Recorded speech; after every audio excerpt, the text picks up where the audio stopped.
So in the last few videos, I introduced you to a 5-step structure to understanding stories, not only for film and TV, but also for the Bible. And not only can we use this 5-step structure to understand the story of the Bible, we can also use it to share the gospel of Jesus as a story. I'm Kyle, and this is Cinematic Scripture, exploring the Bible through film. Let's roll film.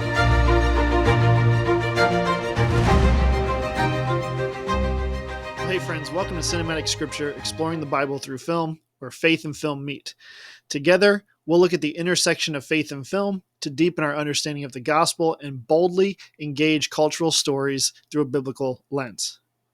Now, many people struggle with how to articulate their faith or to share Jesus with others in general.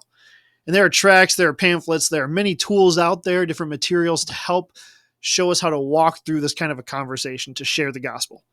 And many of those are great tools. Many of them are really helpful. There's the Romans Road. I'm sure there's others, but that's the one that's kind of most popular, at least in the circles I run with. But I think there's another way we can do this. We can also share the gospel as a story through the idea of story.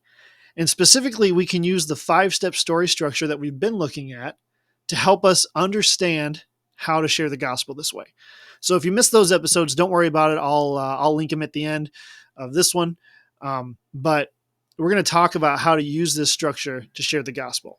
Because honestly, I think we all love to hear stories. We all love to share stories. I mean, our days are full of stories. How was your day at work? You share the story. How was the grocery shopping? You share the story. How was school? You share the story. Like, this is what we do as a culture. We share stories. All right. And when you think about it, nearly half of the Bible is written in narrative form. It's over 40% of the Bible is written as a narrative form. It's written as a story. And so I think because it's written that way, we can also share it that way. We can share the Bible as a story. I think of the Marvel Cinematic Universe, okay? You might be a superhero fan, you might not, but just follow me on this, okay? The MCU, the Marvel Cinematic Universe, it's still going, and it's still going pretty strong, but the Infinity Saga, which wrapped up with Endgame, it started with the original Iron Man and ended with Avengers Endgame. And the Infinity Saga had different movies in different genres, and they all told a unified story. They were all building towards one unified story. Okay, whether they did it well or not, that's a different conversation. But you can understand the example. And I think the Bible does that as well, but it does it better. There's 66 books. They all combine to tell a story, and they all point to Jesus Christ. Like, that's the whole point of the gospel the Bible is to show us who God is and who Jesus is, and to show us God through the person of Jesus. So today I want to use this idea of story, all right, to show you how to use this structure to share the gospel story with others. So me personally, I use this structure in conversation with friends, with students. When I'm asked to preach somewhere, I kind of use this structure, and it's helped me out a lot. Okay. Even after being in Bible college and pastoring for 10 years, using story to share the gospel has been the most simple way and in my experience, the most effective way for me to communicate the gospel with others. And so I want to help you see this. So using the power of story, I want to share it with you. So let's revisit the steps of story, okay? First, we have the world. Then we have the disruption. Then we have the action, the opposition, and then finally, the new world. Let me give you a few more examples than what I shared last time to help you understand this better. The first one is Into the Spider-Verse. I'm going to give you two. Into the Spider-Verse, the world. An unconfident Miles tries to balance what he wants and what others expect of him. The disruption is that Miles is bitten by a radioactive spider and he watches Spider-Man die. The action, Miles works with the other Spider-Man to defeat the Kingpin and send the other Spider-Men back to their own dimensions. The opposition that Miles faces is the Kingpin, the Prowler, Doc Ock, Scorpion, the villains, and even the other Spider-Men themselves. Now, the new world, it ends with Miles sure of himself, and he takes on the mantle of Spider-Man. All right, so we have this unconfident Miles in the beginning to this confident Miles in the end. That's the journey he takes Into the Spider-Verse. Another one I want to share with you is Captain America, the First Avenger. Yes, I like superhero films. Okay, so the world we meet Steve in. Steve is a small, scrawny man who wants to fight in World War II, but is continually rejected by the military. The disruption that Steve faces is he's caught lying on his application to enlist. The action that Steve takes is to train to be a soldier and then to hunt down the Red Skull and stop his operations. The opposition that Steve faces is Hydra and the Red Skull. And the new world is that Steve wakes up in the modern world as a war hero. So we go from the scrawny kid who was being rejected to a war hero.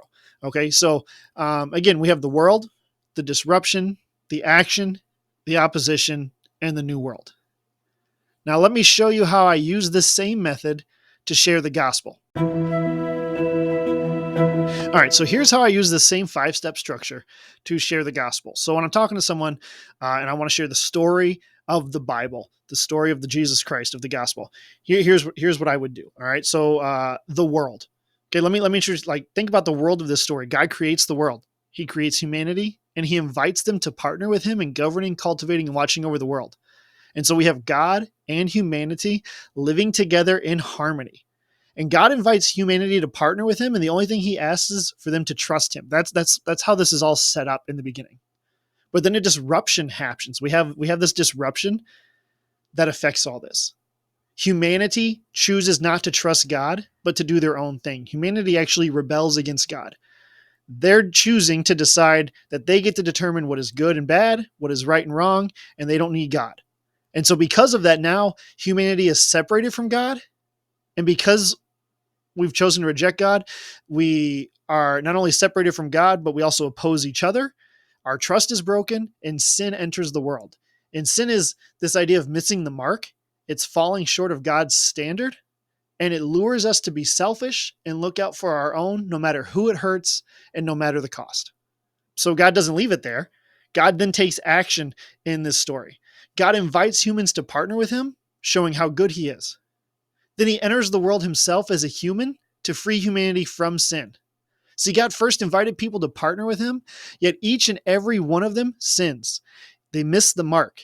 He invites people groups, he invites families, he invites people, individuals, he invites nations, and they start out doing it right. They start out honoring God and doing without what he wants, but eventually they all blow it. Each and every single one of them fall. Each and every single one of them screw up. So what does God do?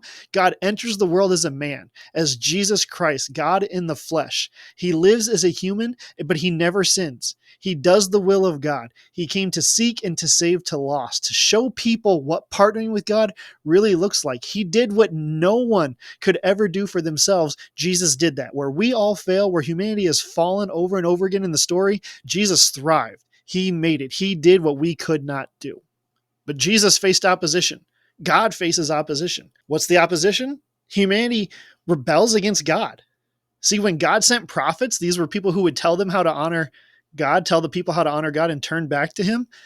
They were killed for their message. The people killed the prophets. And even Jesus, who only showed up to help people and point them to God, was rejected and was crucified.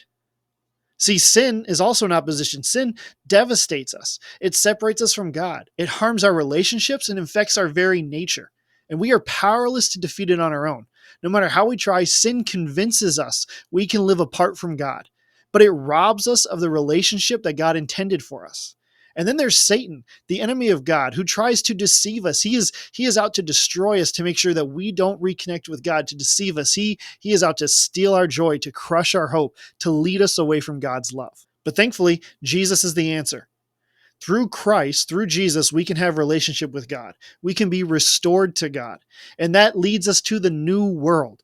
Just like how God originally intended in Genesis to work and live with humanity in partnership and in harmony, in the new world, God will actually bring down a city from heaven to earth. And this city is called the New Jerusalem. It's mentioned in the last book of the Bible. And it's a city that is a reflection of the garden. A lot of the imagery is of the garden that God created at the beginning. And at the end, those who trust God will partner with him in governing and caring for the earth, just like God originally planned. That's the story of the Bible. And that's it. There it is. That's how I use the 5 steps of story to share the gospel. Now, I trim it here or there, or I add in a few additional details depending on the conversation. And actually, while I was writing this episode, while I was thinking about this, I was cutting and adding stuff left and right to each piece, because I can be as simple as, here's the world. God created the earth, God created humanity and wants us to partner with him. The disruption, humanity rebels. The action, God invites people to partner with him, and as they keep screwing up, God ultimately steps into time himself as Jesus Christ. And God faces opposition from our rebellion, from the sin that separates us from him, from the enemy trying to deceive us. But ultimately, God will win out, and the new world will be a representation of what God originally planned in the garden. Now, does that miss out on a lot of deep theological wording and all these other things in the Bible? It doesn't negate them, but it focuses the story. It focuses this to a simple story to share the gospel. Because that's what the gospel is at its core, is a story of Jesus Christ. It helps us to have a deep conversation about the essentials. Here's what God planned, here's the disruption, here's the action God takes, and here's how it will play out. This is the 5-step story I use to share the gospel. All of us can share story details with others. We do this all the time. Whether from film, TV, or books, a trip, we all share stories. Hey, did you see that movie? I love this, this, and this. Or how about this TV show? Have you read this book? Have you gone to this place? Check out this, this, and this. This is what we do. We are a culture of people who share stories. And this 5-step structure gives us an avenue to share the story of the Bible in a compact way. See, we are a part of God's story. And through our choices to live apart from him, we have been separated from the Creator, from the source of life, the one who loves us more than anything and never stops loving us. But Jesus, the hero of our story, he bridges the divide, invites us back into the relationship with God that God intended for us to have. The gospel doesn't end there. Using this 5-step story structure, we not only deepen our understanding of the gospel, but gain a practical and relatable tool to share it with others. This method encapsulates the essence of the Bible, and it equips us to articulate our faith boldly with others. After all, the gospel is more than theology. It's a story that resonates deeply with our lives and transforms how we see ourselves and the world. This is a story that we are a part of. And this method of sharing it as a story is simple, it's to the point, and it connects with people. I'm telling you, this connects with people. They understand story because our world is full of story. It's how we engage. It's how we engage the story. So I hope this has been helpful to you. I hope you can see how you can use these 5 steps to engage people with the gospel of Jesus Christ. Tell them the world, tell them the disruption, tell them the action, tell them the opposition, show them the new world. Hit those points and then begin to take them into deeper stuff with more of what Scripture offers, but keep it at its core in that story. You can share that in 2 minutes, you can share that in 10 minutes. This is the story we're a part of. So let me know in the comments which of these steps resonates most with you. I'm telling you, you can do this. You can use these tools to share the gospel. You can share the gospel with others using story, because we're all a part of this story. So I hope it encourages you. If you've enjoyed this episode of Cinematic Scripture, please please subscribe, leave us a review. It really helps others join the conversation, find us to join the conversation and be on this journey with us. So thanks again for exploring the intersection of faith and film with me. I'm Kyle. This is Cinematic Scripture, exploring the Bible through film. We'll see you next time.